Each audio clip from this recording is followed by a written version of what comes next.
Hello, I'm Sharon Ross with the Capital City Arts Initiative based in Carson City, Nevada. CCAI is delighted to present Sierra Watercolor Society Invitational, a group exhibition with work by 18 Sierra Watercolor Society members. The exhibition is in the Community Center's Crowell Board Room through October 10th. The video will give you interviews with the artist and a tour of the exhibition. Enjoy. Hi, I'm Ronnie Rector. I am the president of the Sierra Watercolor Society. This is my painting La Danse. It's of a statue in front of the Paris Opera House.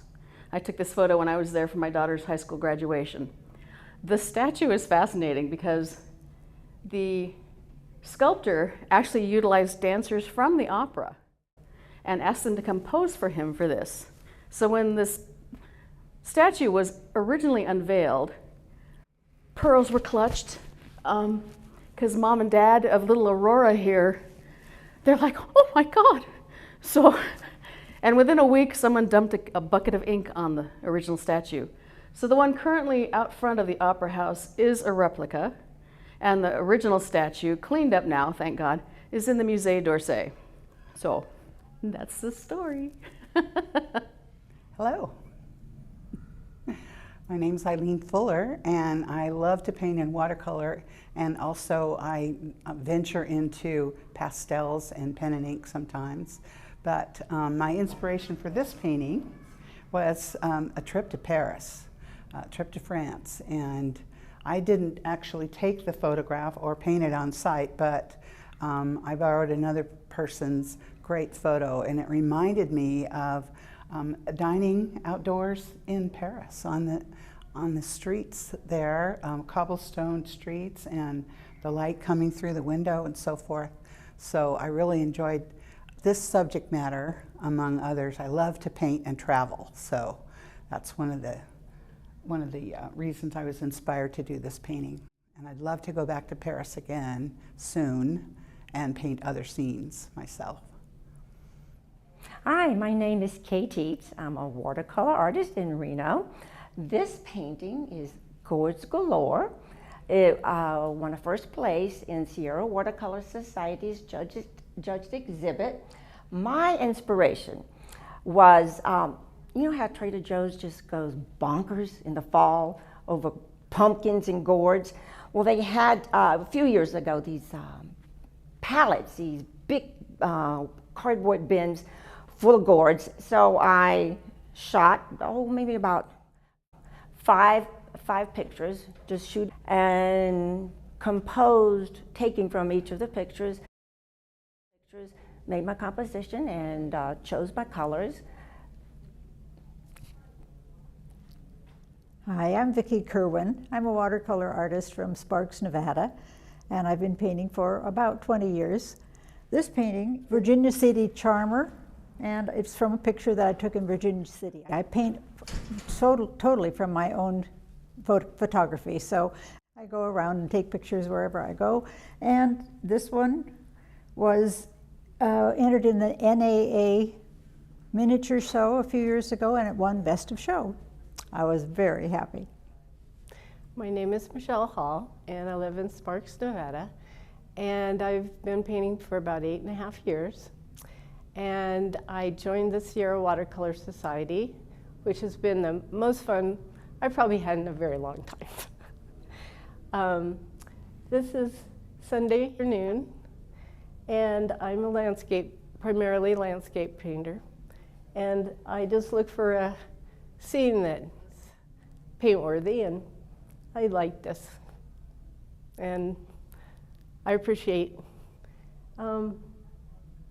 the friends that I have at Sierra Watercolor.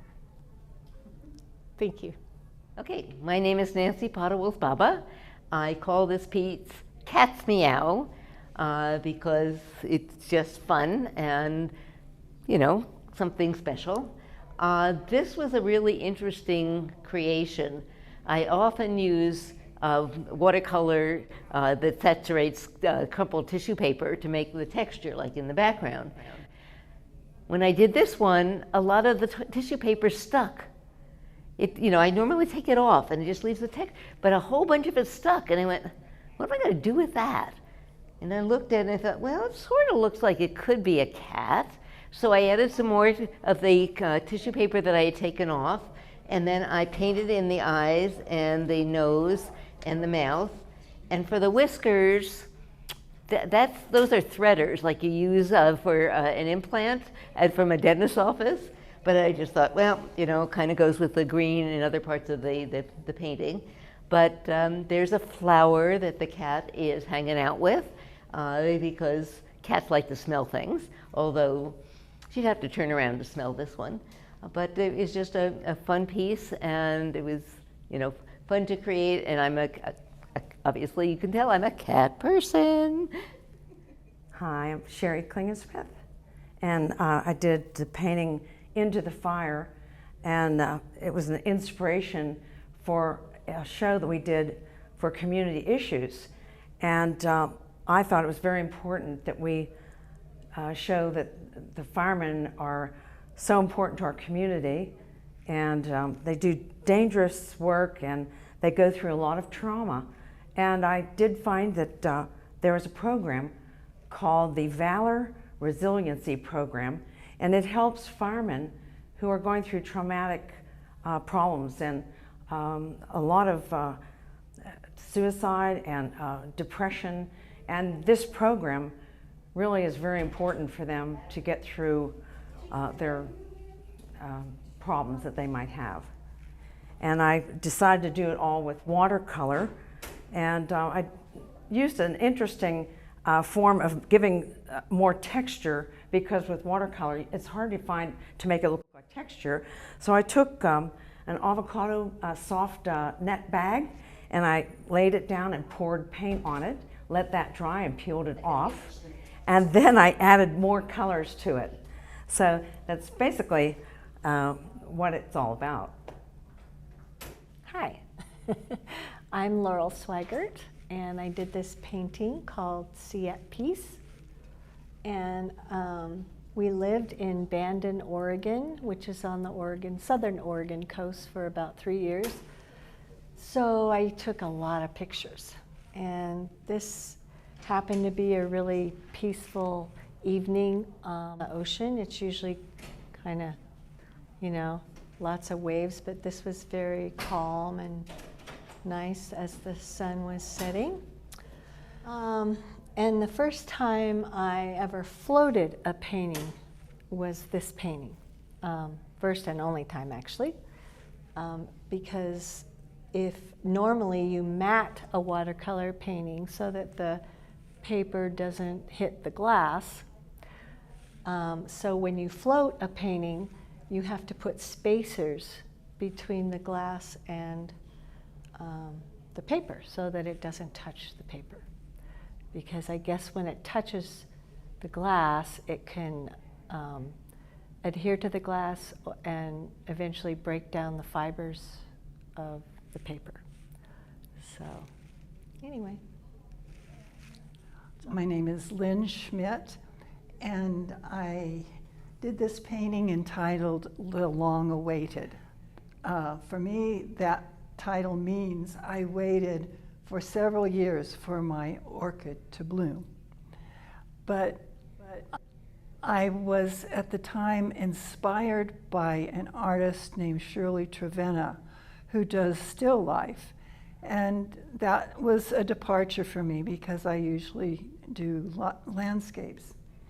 But anyway, Shirley Trevena is very inventive and very spontaneous about painting still things. And so I did a series of just painting things around my house that I liked and put them together. And it turned out that they were very personal paintings, kind of like self-portraits in a way. And so that's how this came about. It has a different look than most watercolors because it's painted on Yupo paper, which resists the watercolor. It's a kind of a plastic paper, and the colors sit on top, and they just are brighter because of it. And so I'm pleased with this painting because it feels like a really honest painting to me. So. Well, my name is Colleen Reynolds, and this is my painting. It's called It's a Sign, just in case there was any question of what was going on there. But it does actually have a double meaning. The birds are barn swallows, and if you're familiar with the swallows returning to Capistrano myth, that was a sign of good luck. So it's a sign of good luck is the idea behind the painting. And to create it, it's painted on 140-pound Arches cold press paper, a full sheet, which is 22 inches by 30 inches. And I combined probably 4 different photos to come up with my composition. So originally in the most important photo, this bird was flying out of the frame, so I moved him over so he was flying in to meet his partners instead of flying out. And down here, I made up all those flowers just because I thought there needed to be something in front of that sign. So it's a sign. My name is Laura Lawrence, and this is my watercolor. The title is Hiking with JC. This is what's called a poured watercolor. And I used brusho pigments, which are very, very intense pigments.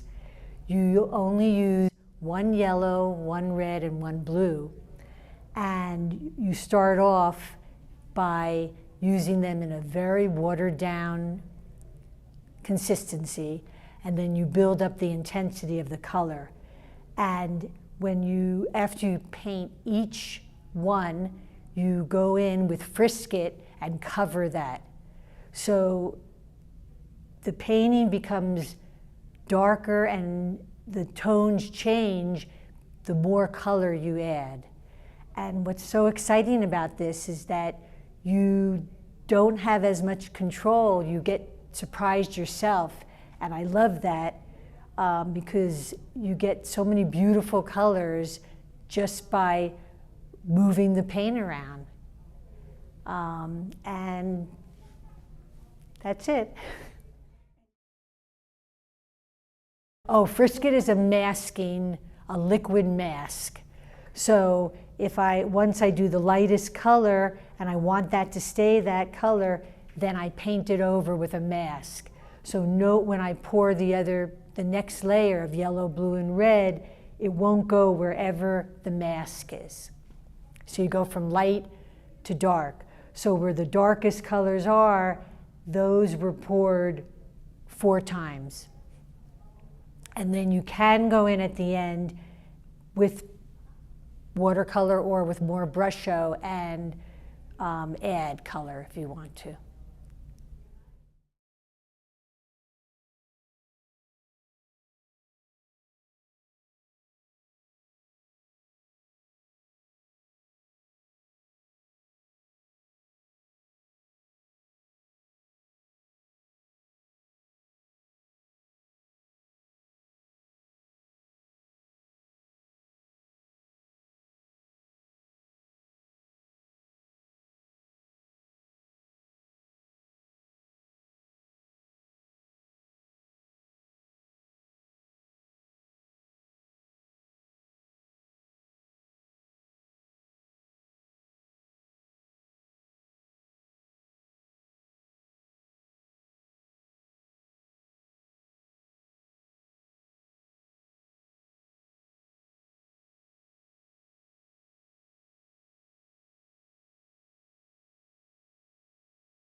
Thank you to all the artists for sharing their creativity and their paintings for the exhibition, and thank you to the city for providing this space for CCAI's gallery.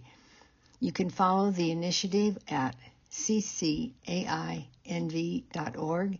and on Facebook and Instagram. Come see all the art in CCAI's 4 Carson City galleries. Each gallery hosts plenty of free parking. You'll find more exhibition videos with artist interviews posted online on our YouTube channel. Our generous funders are listed on the following slide. We appreciate each and every one.